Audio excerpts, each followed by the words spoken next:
Welcome to Photoactive, a podcast about photography and technology. I'm Kirk McElhearn. And I'm Jeff Carlson. We're really happy to welcome back Dan Bracaglia. Dan, last time we talked to you, you were working for a different news outlet. You are now news and feature editor for Popular Photography, or Pop Photo. Really glad to have you back, Dan. Thank you for having me back. I'm really glad to be here. And I always love talking about photography, so this is always an enjoyable experience. We wanted to talk about joy in photography. I think the real question is, what happens when you've hit that sort of low point, when you just don't know what to take pictures of? You don't know how to take pictures. It's cold and windy. We've had 3 named storms in the UK in the past week with winds gusting up to 60 miles an hour. What do you do when you don't know what to do to keep taking photos? It's a really great question. And I feel your description of that sort of lack of interest is something that I've definitely grappled with as of late, not just really recently, but within the past year or two. I wonder what could have happened in the world to make people lose their, creative juices in the past year or two. There's nothing that could explain it. It's weird. Yeah, it really is.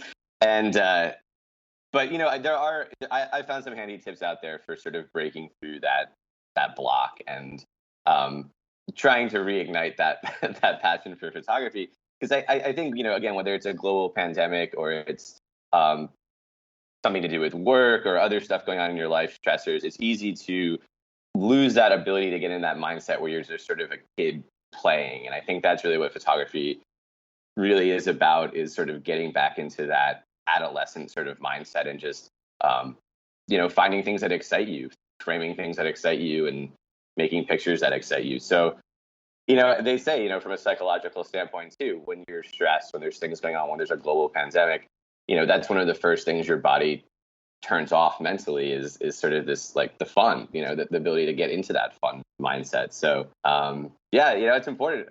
But the question is photography fun? Just coincidentally, David Duchemin's most recent episode of his podcast, A Beautiful Anarchy, is entitled More Than Fun. And he's saying photography isn't fun. It's a creative thing. He says fun is a game of Twister when we've all had too much to drink. But photography for him is that getting into that flow state, which isn't necessarily fun, but it's a sense of enjoyment. It's a sense of satisfaction, right? Yeah, to me, it's a real similar mental state to being out in the garden, if you're into that kind of thing and sort of losing track of time. It's a flow. But it's sort of like an unabashed flow, a flow of where nothing's really stopping it. So it can be fun. I think it's fun, but everyone's sort of got their own take on it. So this happens to everyone. One of the things that happens to me is the weather. The days are much shorter here, further north, and you get 60-mile-an-hour winds. You just don't want to go out and take pictures. So the winter season is a period where you might be able to do something indoors. You don't always have to take photos outside. You can take photos of food. I was doing that a couple of weeks ago. I took a bunch of different vegetables and fruits, and I tried lighting them differently. And none of the photos were great, but I was getting some experience of playing with light on colors, with shadows and all of that. Yeah, absolutely. And I think there's so many, obviously being indoors stinks, but there's a lot of opportunities there to work on other skills, whether it be still lighting or editing or what have you. But you can also get really like weird and wacky and creative. I somewhat recently was bored and stuck inside. So I tried this strange photo series where I just took a bunch of still lifes of houseplants, but sort of arranged in really odd ways, and shot it on film with double exposures. And I thought it would come out really cool. And it was kind of like, there's like one good shot on this whole roll. But just getting into that, allowing yourself to do that kind of thing, I think is real important. So the question is, in both of your situations, was that fun? Like, is that something that quote, sparked joy, or was it more curiosity? Because sometimes the curiosity can lead to fun, or maybe you start with a little spark. One of the things about David Duchemin's article episode that you just mentioned, he doesn't really talk about fun as being something that you necessarily will get or can get. And photography is work. And yet there have been times when I have unabashedly had a lot of fun, but oftentimes it's because I'm in a cool location or everything is just clicking right, like the sun hits perfectly and that sort of experience, but I don't quite know how to manufacture it other than try again. Yeah, it's hard to, I think it's really difficult to manufacture that. The best you can hope for is that what you just said is it all kind of just clicks in and you are having fun. But I think getting there can take a lot of effort and work. And my little experiment, it was interesting. I don't know if it was fun necessarily. I shot it on black and white film and developed it myself, and that was fun because I enjoy the hands-on aspects of those kinds of things. But I think you're right. It's not always fun. A lot of times it's a lot of frustration. It's a lot of annoyance, jumping back into menus, switching things around, seeing you slightly misfocus. It's a lot of heartbreak in photography. But there's a satisfaction when you've gotten something right.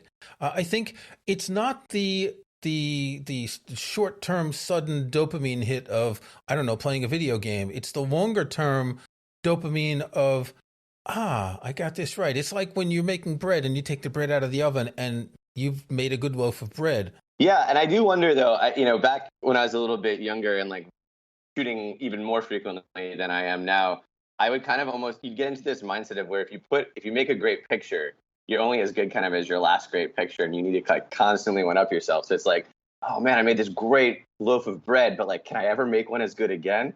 And I think people get psyched out by that a little bit too. They get tied up in that race of wanting to keep improving and keep seeing themselves progress. And when you're starting out in photography, it's a little easier to see that. But when you get to a certain point, it gets a little bit more difficult to see those improvements each and every time you go out and shoot. I would argue that when you get to that point, you're starting to develop your personal style. So when you start out in photography, you're just taking pictures because you like the idea, or maybe you found it interesting to play with the gear.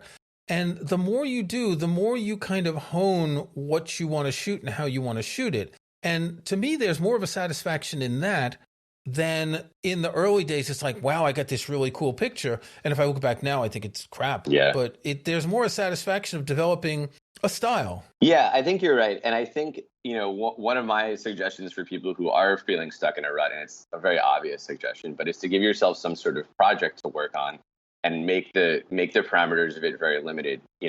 Have it either lean into the style of photography you're already developing or something you want to work on, but don't give yourself a ton of width to really work. Have a very narrow focus. Who knows? Maybe that'll help you spark joy.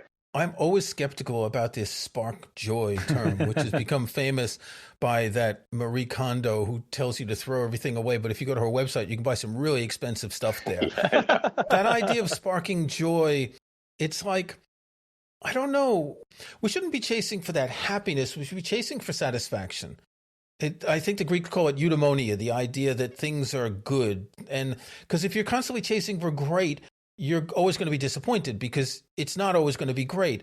So I think it's more of a progressive level of being satisfied with what you're doing, creating something you're proud of in a certain way. Yeah, I think you're 100% right. I'm laughing because I'm thinking of this idea of like, perfection has become so much in theory, easier to obtain now with photography because, everything's that much sharper. AF systems are that much better. Dynamic range is that much greater.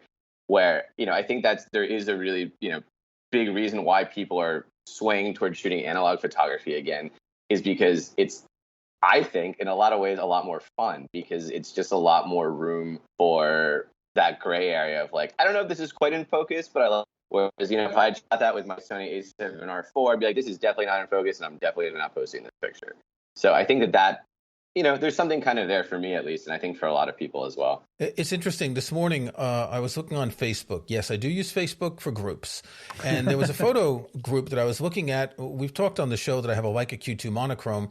And someone was saying, okay, I just got this, and I need to know what noise reduction software I have to use because it's just not perfect. And I was thinking, oy vey, what's wrong with this guy? Hey, He's just spent a lot of money on a camera that's a really sharp camera, and he's just worried about noise reduction. Whereas, I think back, I'm going to try and find it and put it in the show notes. There's a picture by Joel Meyerowitz of a young woman on a bicycle, stopped at a street in New York City, turned toward him, and it's blurry and out of focus, but it's a great picture.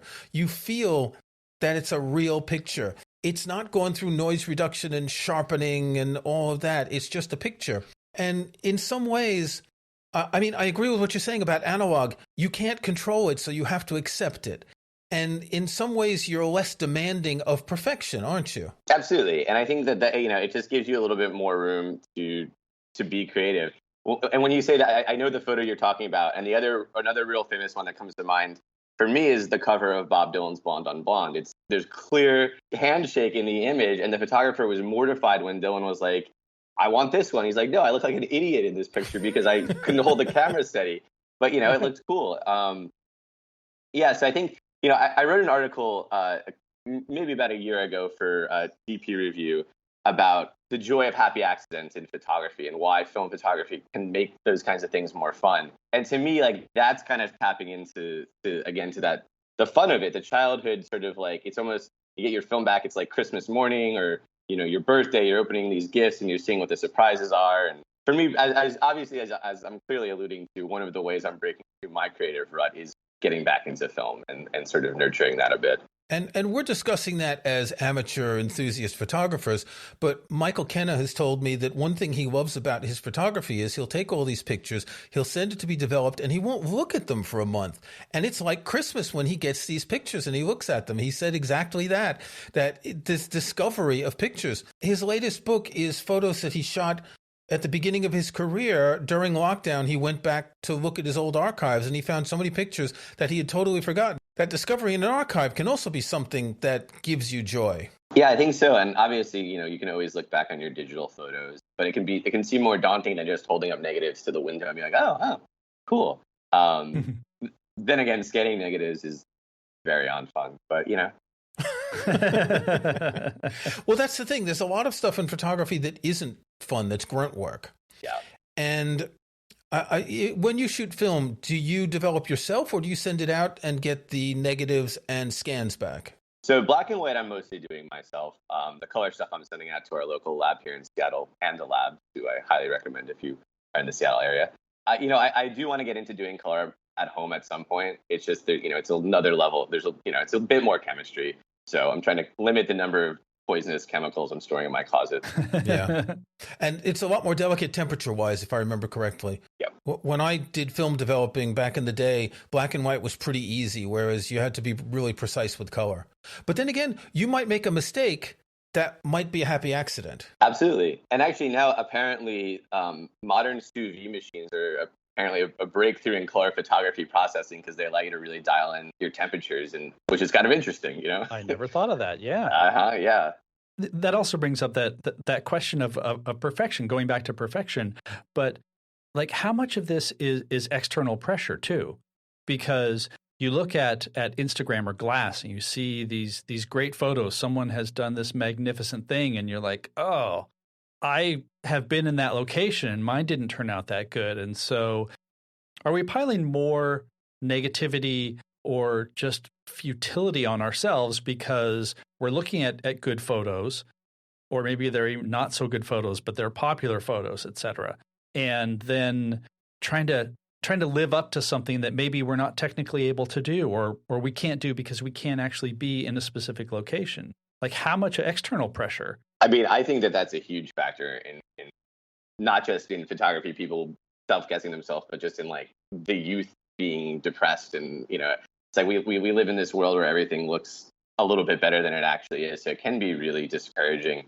And I felt exactly what you just explained. I mean, I've seen photos of places where I was like, damn, how did they get that shot? I was there and didn't get anything even close to that. And it is pretty annoying. But yeah, I think, but equal parts, though, it can be good for inspiration. And it's so hard to compare yourself to other people, or it's so easy, rather. And it's so bad. And it really does kind of take the fun out of it. And I think that, I think that's a factor for a lot of people is, it is hard to put something out there and post it on Instagram and only get so many likes, when someone else got so many more likes. It can take a little bit of the fun out of it. I think the question is, why do people take pictures? If you do it to get likes on Instagram, then, well, you have to follow a formula. If you do it because you have some creative urge, that's different. And after you've learned how to control the camera and how to edit, you get to the point where you need to decide what you want to shoot. And do you want to copy everyone else, or do you want to do something that maybe you're inspired by 3 different photographers and you mix something together, and you're inspired by your surroundings because you're going to take more photos near where you live unless you're constantly traveling. So I think there comes a point where you have to figure out if you're just doing this to take pictures for likes or if you really want to try and create something. Yeah, and I think that people kind of get confused between those two, and it's easy to sort of go back and forth. But I do think having an outlet to publish your work that isn't just social media is really healthy and really good for people. And that could just be, printing some zines on your, on a printer at home, or it could be printing out actual prints or trying to do a gallery show or something like that. But I think trying to put your photos in places where it's not just being enjoyed on a screen is really important to the photographer. And it doesn't matter if your work's good or not. It's still, it's still a good way to get it out there. So I'm a big fan of printing DIYs, something that I've been doing for 15, 20 years now. And it's, every time I sort of hit a creative rut, I'll either go back through old photos and put something together, or I'll try to give myself a new project. I may only print 5 copies. I may print 10, but I think that that's really helpful. And it does help break out of that sort of social media cycle of seeing something, thinking it's better than what you've already shot, feeling bad about yourself, so on and so forth. Yeah. I've never been a member of a photography club where mostly middle-aged, overweight men meet and discuss gear and criticize each other's photos. But I did look a couple of times online at some websites for photography clubs in the area where I live. And here's the photos that, we picked this month. And it's so many of them looked like the kind of photos you see in magazines. And I think anyone who goes to a photography club like that seeking anything more than enjoyable evenings is probably going to get into a rut, because there's that sort of race to the bottom, isn't it? Where everyone tries to copy the same thing. Yeah, I think so. I mean, there's also, the everything kind of ricochets off each other. Someone does something, someone's like, oh, I can do it in that style as well. And you kind of just, you lose the creative energy there a little bit. It's why, I think photo walks and photo meetups are really cool. And it's a great way to meet people. But the photography often that comes out of them, I find to be sort of all looks really similar. I think meeting people in the community and expanding horizons is great. I think helping teach people photography, if you can get out there in those senses, is really great. But these clubs where they basically meet up and vote for the 3 best photos every week. Yeah. If it makes you happy, so be it. But I don't think they're going to be pushing creative boundaries. Yeah, I would also say that actually, this is going to sound terrible. I would say that lowering your expectations can also be helpful, because I tend to go out and, of course, I want to take an amazing shot. I want to get a great shot. And if I take an okay shot, but my expectations are, wow, this has to be the best shot at this time of day that I've ever taken. And then I go back and I see that I didn't quite get that and I feel depressed about it. But then, like you were saying, Kirk, I'll look at something a month later and say, actually, this was a pretty good shot. My expectations of it were just way too high. I think one of the problems is when you're going out to take photographs with a creative mindset, you're seeing something, you're feeling it, and you're thinking, I want to capture this. Mm-hmm. And if you don't capture it, then there can be a disappointment and you think you failed, whereas maybe you haven't, because you just captured it in a different way, right? I took a couple photos the other day. We had, I mentioned earlier, 60-mile-an-hour gust of winds. We have a spinney of alders off to the side of the house. Alders are these really tall trees, 150 feet tall. And it's kind of curved, right? And the trees, they've been there for 100 years. And so they're all curved by the wind. And one at the edge was broken by the windstorm. And it was askew. And there was this juxtaposition of that tree and the ones to the left and the one to the right. And I took a few photos of it. And I was trying to capture this shape, and it's just not there in the photos. But I've been playing with them in editing, trying to think, how do I crop? How do I change the light to try and reproduce what I felt? That sort of, that weird shape that attracted me there.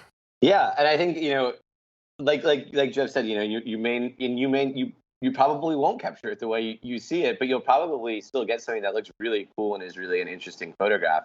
And it is, it kind of almost ties into that whole idea of photography is a lie. It's if we're not capturing what we actually felt when we saw it, but we're still finding something that's good, how truthful is photography? Does it really matter? I don't know. Probably not. At the end of the day, it's, taking a photograph, you're at least capturing something more than if you hadn't. So, there's some truth there. But I also think it plays into, I'm sure you both feel this a lot too, where maybe you're walking down the street or wherever you are, you'll see something and you'll be like, I should take a picture of that. And then you go back and forth real quick and you're like, nah, it's just a stop sign where someone wrote school underneath it. So it's like, how interesting of a picture of it is it really? But, this is a photo I regret not taking over the weekend. But, just a stop sign says stop. Or it was like, it was end school zone. And someone just blocked out zones. It just said end school. Yeah. And I laughed, But, I think you should always take those shots because whether it's a boring photo or not, it doesn't really matter. Like, it's good. It's something I'm still thinking about right now. So, like, obviously it had some sort of impression and left some sort of impression. So, and if I had posted that photo to social media, no one's going to be like, oh, it's a centered photo of a street sign. Like, it's not very interesting, but it might make people laugh. And at the end of the day, that's fine. It doesn't have to say something about my mastery of photography. Yeah. And I think that's another thing. People are afraid to put their name on something they think is subpar. That's a really good point. And I would add just what you said, shooting a lot is going to definitely help. And it sounds almost like a cliche, like go shoot a lot of pictures. And of course, we can do that easily now with digital. But one upside that I found from that is you shoot a lot, and sometimes you will run into that experience where, like I said, things align, the light looks great. But then there'll be other times when you'll be looking through your photos and you realize that the shot that you took a minute earlier really is better for various, maybe composition or the light hit it or, it looks great in black and white. And then you get that little bit of dopamine rush that says, hey, you know what? I did make a good photo. And one of the things, I think Joe McNally said this when we were talking to him, when you have a good photo, like that alone can sort of push you into the future and dispel a lot of the negativity or feelings of not being quite good enough. When you get one that's good, you're like, oh, you know what? I can do this. And now I can go and do more. And it's that like afterglow of joy that you remember, I don't completely stink at this. And I should go out and do it again because that's going to happen again. And hopefully it's going to happen more and more often. Yeah. And you're absolutely right. If you're not taking shots, you're just limiting your opportunities to feel that feeling. One thing we haven't really touched on is gear. And for some people, gear can contribute to the joy of photography. If you're in a rut and you don't have every single lens for your camera, buy a new lens if you can afford it, right? That kind of thing. It won't make your photography better, but it might give you a different perspective on things. I was actually going to bring that up. Sorry to jump ahead of you, Dan. But I was going to bring that up because I think the typical advice is, because of gear acquisition syndrome, you're like, I'm not doing anything good with my photography. I need to buy something new. And most of the time that's not really going to help. But Kirk here is an excellent example of that, because when he bought his Leica, I think your photography and the way you're looking at photography and the way you're editing photography has all changed and improved. And so that's a really good case of, no, actually buying a new camera can be really helpful. Obviously, you can't do that every time you're in a rut unless you just have lots and lots of money.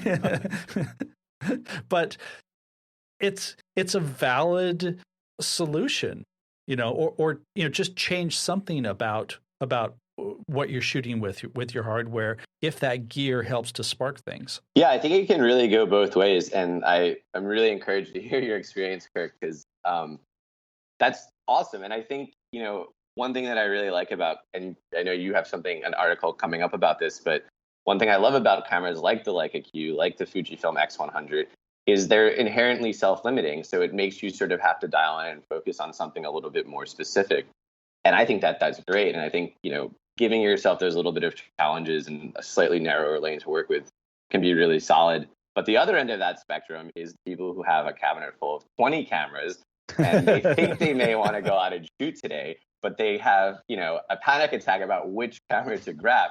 is today the Leica M6 or is it the Minolta CL, or should I take the Nikon FM2 or should I take the Canon AE1? Or which lenses to bring too. Do you want to bring a wide angle, a zoom, a telephoto, and you got this big camera bag and it's hurting your back and you're not enjoying yourself? And which acoustic guitar to bring with you? Of course, all those things. Make sure you have the right hip flask for your single malt Scotch whiskey. You have to get everything just right. Well, we did an episode about constraints a while ago, and I think that's a great thing to do when you're in a rut. If you're used to shooting with a wide angle lens, put a telephoto on. If you're used to shooting with a zoom, put a prime on. Do something. Give yourself, upturn your habits. Change. Don't do the same thing that has been unsuccessful. Do something different.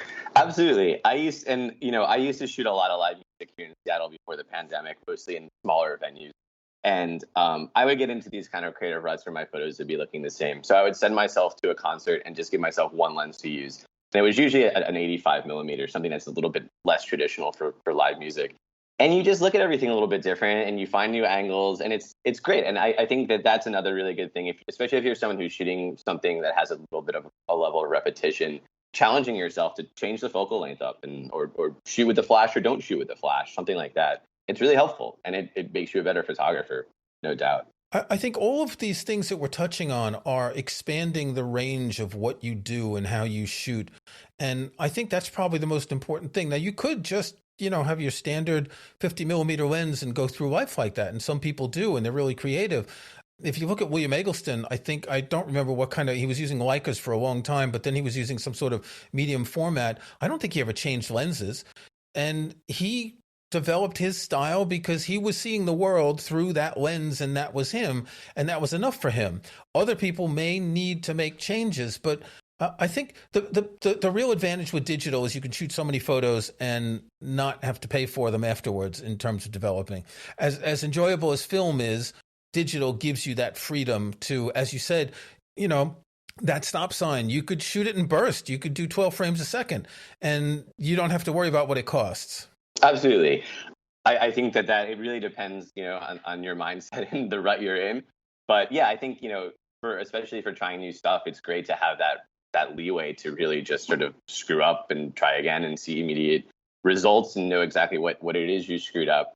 But again, I'll say on the other hand, going on the same thread as this rock and roll stuff, eventually switching the lenses wasn't enough for me to be creative. So I gave myself the challenge of only shooting shows with 36 frames on like a tiny little point and shoot film camera with, really slow focus and all this stuff. But it was immensely fun. And the photos look so much different than anything I've shot. And you learn how to work around these little disadvantages. And then when there's only 36 frames, you really, really, really try to make those frames count. So it's just, it really depends on the rut that you're in.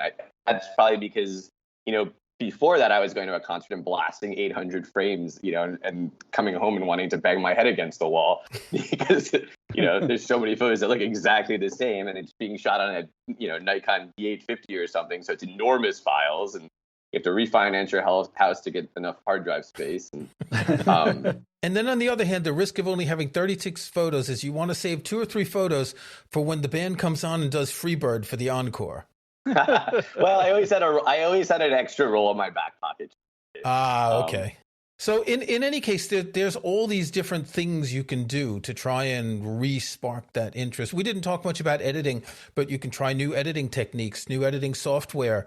The post-production is, there are some photographers who hate the post-production process and don't want to edit, and some who love it and prefer that to almost the photography. So if that's your favorite part of photography, spend more time in post-production. And here's a tip: convert your color photos to black and white, because black and white is almost always better than color.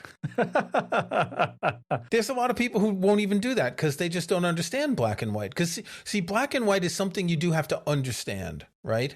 Yeah, definitely. And there's, I think there's not necessarily misinformation out there, but there's so many ways to convert photos to black and white, and some are very good and some are a lot less good. And so I think, people benefit from having an idea of like, how can I take this color information and actually get the most out of it and not just be applying some crappy filter.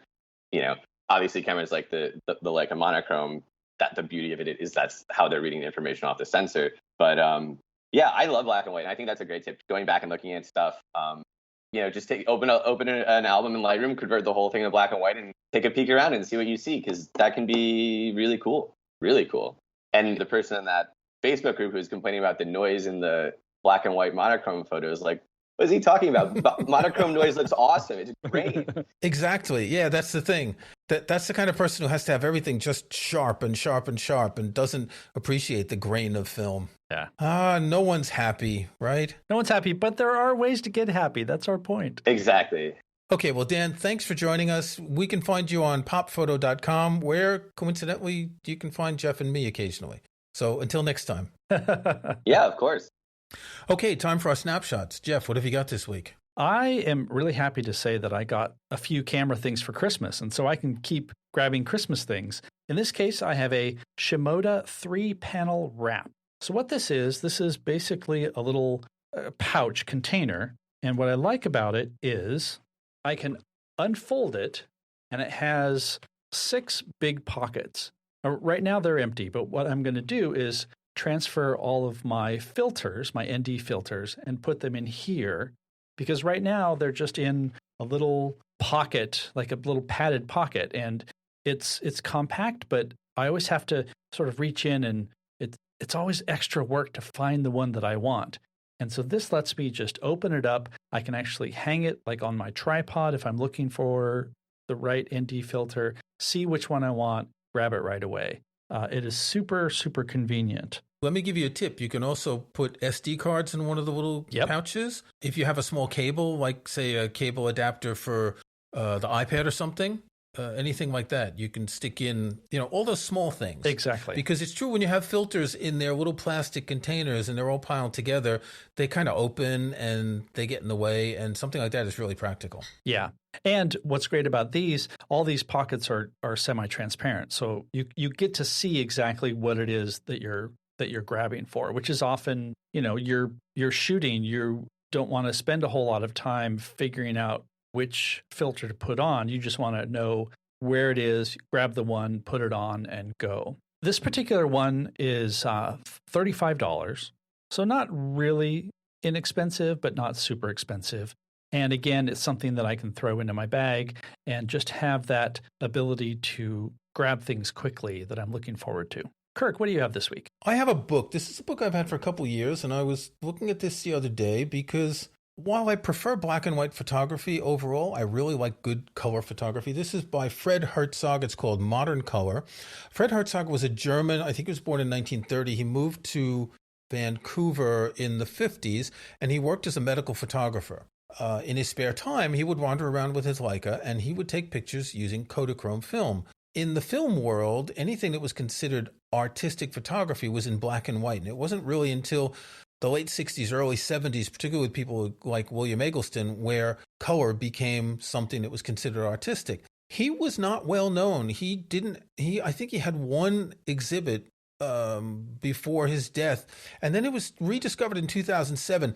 And there's a sort of a parallel with Vivian Maier, who was this nanny who took all sorts of street photographs, that someone discovered this person that wasn't known. Now, I don't know the whole history about how Herzog was rediscovered, but he has become a very well-respected photographer, or at least people are looking back and thinking, wow, if we knew his stuff back then it would have been really interesting. It's all saturated Kodachrome, color. There are some black and white photos, and it's the streets, and it's the people, and it's the signs. He's really into signage, photos of ships. It's someone who's taking full advantage of the color. Now, again, we don't know how many photos he shot, whether he would have made this selection if this is representative of his work, but it's really fascinating, a type of color street photography from a period when people weren't doing much of that. So it's Fred Herzog, Modern Color. Sounds great. Okay, until next time, Jeff. Until next time.